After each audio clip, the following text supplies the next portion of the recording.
Hello and welcome to Health and Wellness Myths and Facts. Now, the pandemic has put mental as well as physical health and wellness into sharp focus throughout the COVID-19 pandemic. Several variants have emerged as the virus continues to mutate and evolve. Now, since November 2021, we've heard all about the Omicron virus, which has now caught the world in its grips. And in fact, we're seeing COVID cases once again soar globally, including here in India.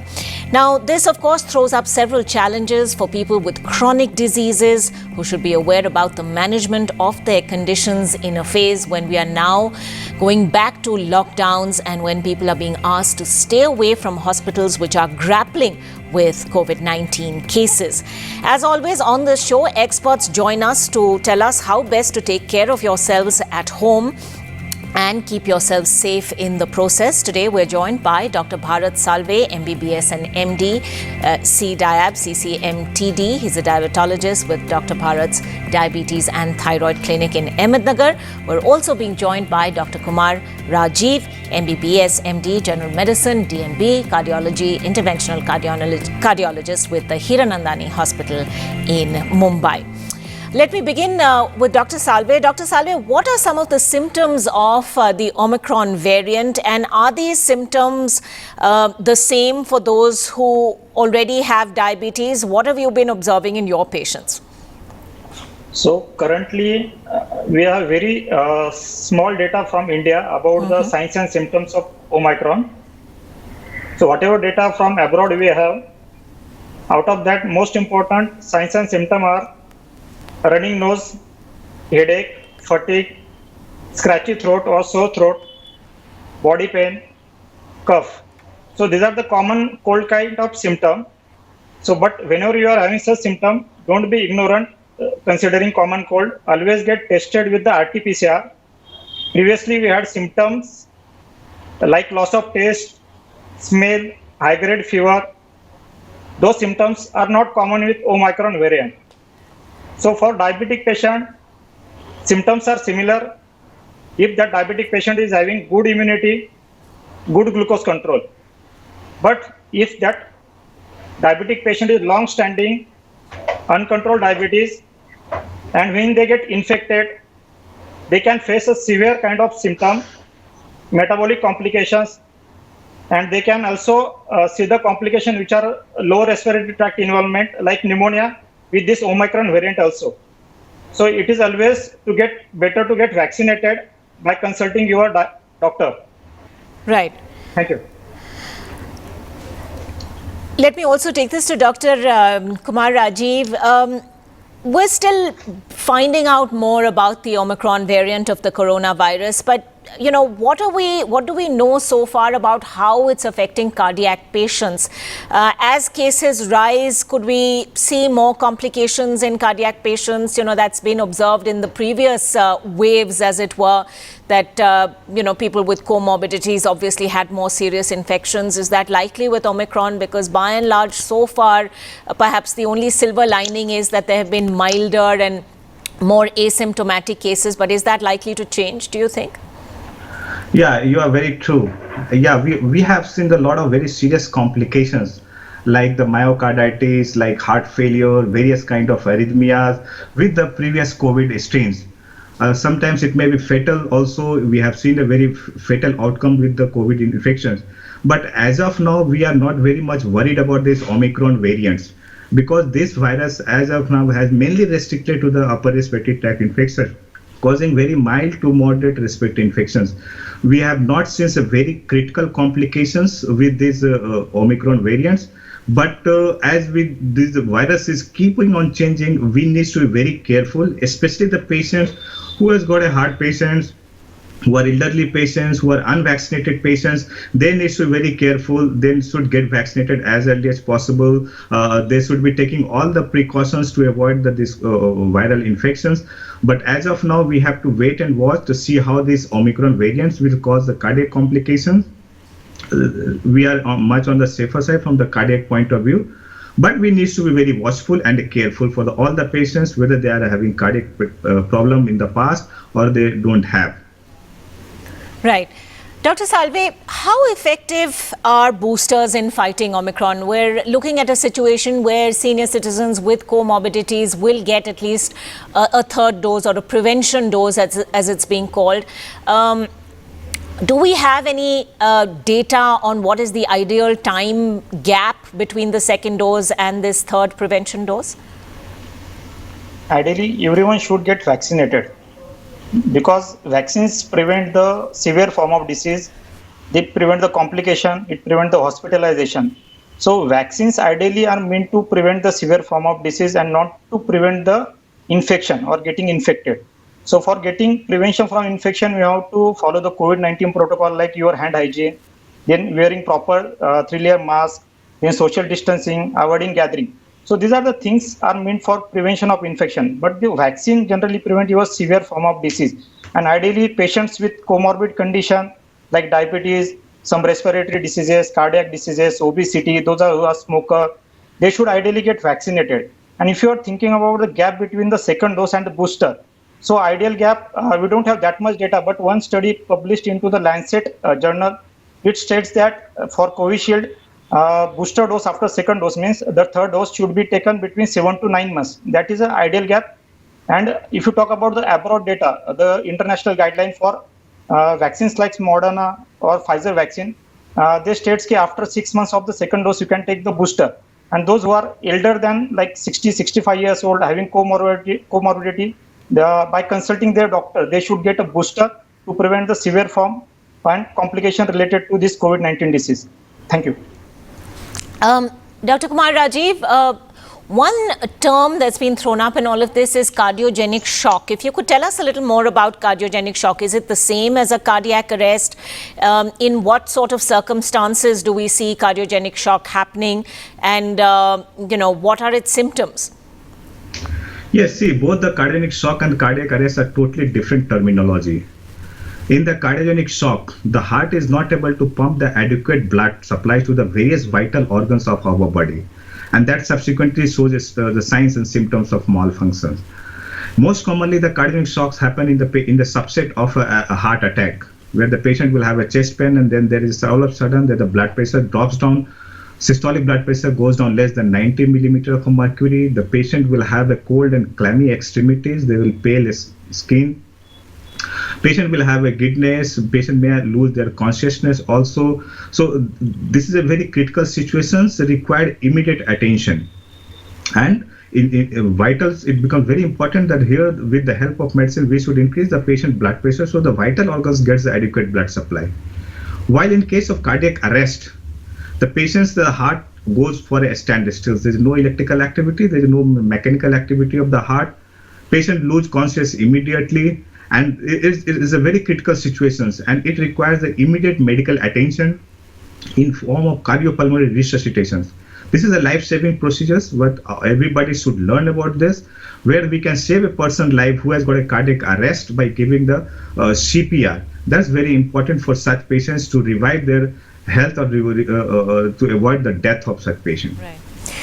Dr. Salve, what about genetics? Does that have a role to play when it comes to causing diabetes? And would you recommend getting a genetic test done to see if one has a predisposition for diabetes or not?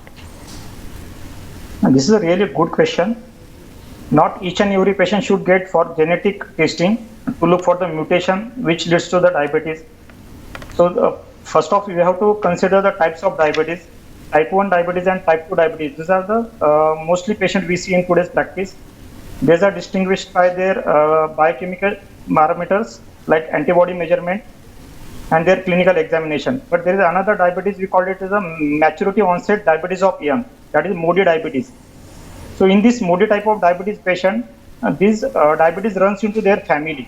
If their parents, grandparents, they have diabetes at the young age. What is the definition of young age for this patient is they are suffering from diabetes at the age of 25 to 30 years. They have normal fasting C-peptide or insulin level, and also they have no signs of the obesity or insulin resistance.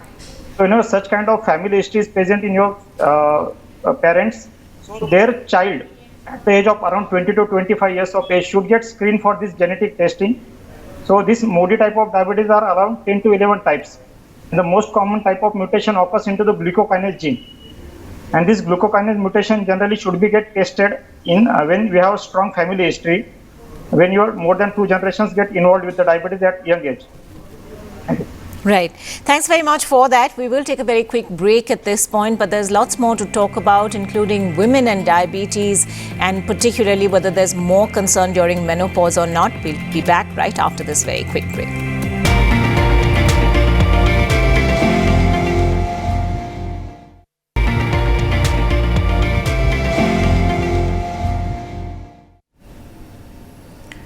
Welcome back to Health and Wellness, Myths versus Facts. We're talking about how, with Omicron cases now threatening to overwhelm systems once again, what should people with long-term metabolic disorders be doing in order to protect themselves and try and stay away from hospitals and other medical facilities. Now, as always, medical experts are with us. Dr. Kumar Rajiv, we often hear the term heart rate. Just what is meant by heart rate, and what are the situations when there are fluctuations in heart rate, and just how worrying is that? Yeah, heart rate is a simple terms is that number of times each minute the heart beats or we heart contracts. In the normal person, it's the average person is around 72 beats per minute. It can vary from 60 to 100 beats per minute. Generally, we calculate the heart rate by measuring our pulse rates. That's a good way to calculate our heart rate. We do use our stethoscope to auscultate the heart, and then we can calculate how many times the heart is beating each minute. There are various conditions when this heart rate goes up and down. When it goes less than 60, we call it either the bradycardia or the bradyarrhythmias.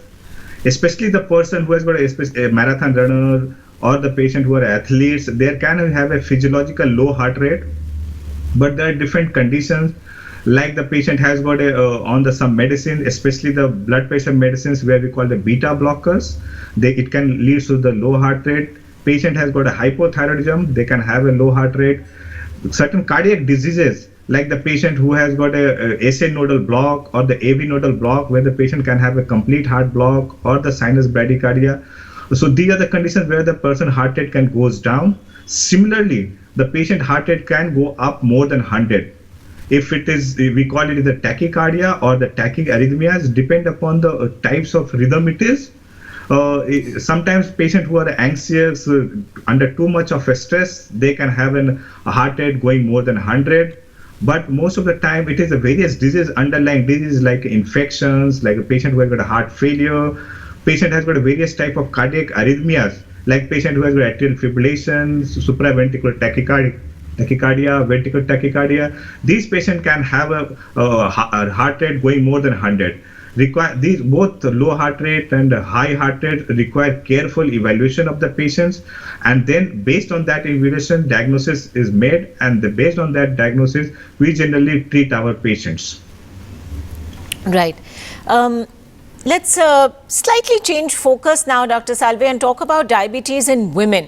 And there can be a lot of complications there, but does menopause actually increase diabetes risk? Do hormonal changes during this phase actually make women more prone to diabetes? Coming to this is the topic of little controversy. So there is no either yes or no for this question answer. So if you see current available data, whatever retrospective studies we have, they try to see either natural menopause leads to the diabetes formation more than those who are premenopausal age. So in that studies, they have found that there is no direct correlation between the natural menopause and the formation of or type 2 diabetes risk. So there are some evidences, those states that hormone replacement therapy can help to prevent the formation of diabetes in postmenopausal women. And definitely diabetes female have more complication compared to the male, because postmenopausal women, they lost their protective effect of the estrogen hormone. That's why they are more prone for the coronary heart diseases. And also in diabetic females, they have poor compliance to the treatment. There is lack of exercise is very common, poor compliance to the treatment, and even diet also.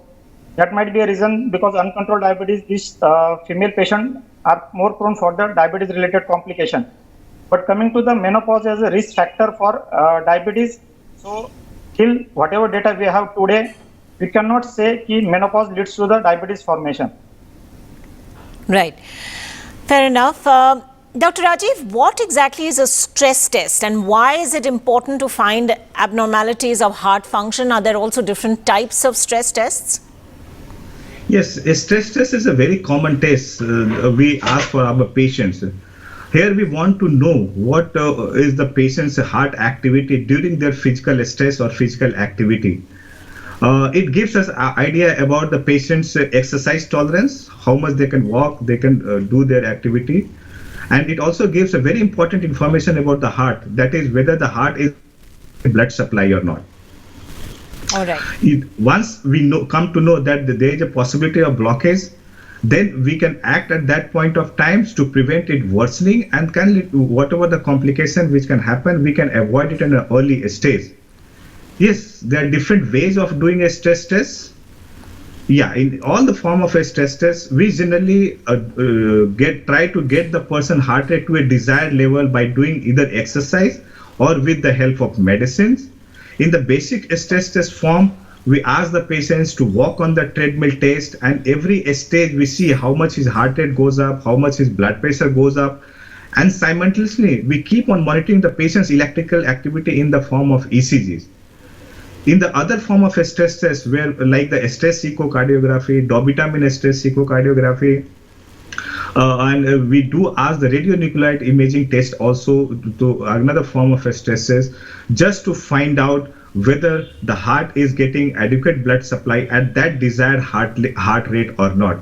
If this test gives us indications or the clue that no, that the heart blood supply is not adequate, whenever you are walking, whenever you are climbing, or whenever you're doing jogging, that time your heart blood supply is not good, then we subject these patients to the higher tests like a CT coronary angiography or the conventional coronary angiography, just to find out what exact the location of the blockage, what exact the severity of the blockage, and based on those blockages, we take appropriate necessary actions for our patients. Right.